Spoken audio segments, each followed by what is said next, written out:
AP శాసన మండలిలో ఉద్యోగాలపై రగడ జరిగింది. వైసీపీ సభ్యులు కొత్త ఉద్యోగాలపై ప్రభుత్వాన్ని ప్రశ్నించారు. దీంతో విద్యాశాఖ మంత్రి నారా లోకేష్ ఉపాధ్యాయ ఉద్యోగాలపై మాట్లాడారు. ఈ నెలలోనే డిఎస్సి నోటిఫికేషన్ వేస్తామన్నారు. గత ప్రభుత్వం ఒక్క డిఎస్సి నోటిఫికేషన్ కూడా ఇవ్వలేదన్నారు. గత ప్రభుత్వం ఒక్కసారి కూడా 5 సంవత్సరాల్లో ఒక్క డిఎస్సి కూడా వేయలేదు.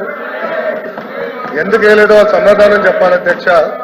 తెలుగుదేశం పార్టీ అధికారంలో ఉన్నప్పుడు 1,80,272 పోస్టులు భర్తీ చేస్తాం జరిగింది అధ్యక్ష. అంటే 70% టీచర్ పోస్టుల నియామకం ఒక తెలుగుదేశం పార్టీ హయాంలో జరిగిందని గౌరవ సభ్యులు ముందర తెలుసుకోవాల్సిన అవసరం ఉంది అధ్యక్ష. ఎట్టి పరిస్థితుల్లో మార్చి నెలలో డిఎస్సి నోటిఫికేషన్ ఇచ్చే బాధ్యత మన ప్రభుత్వం తీసుకుంటుందని నిరుద్యోగ యువకులకి ఈ సభ సాక్షిగా నేను హామీ ఇస్తాం జరుగుతుంది అధ్యక్ష.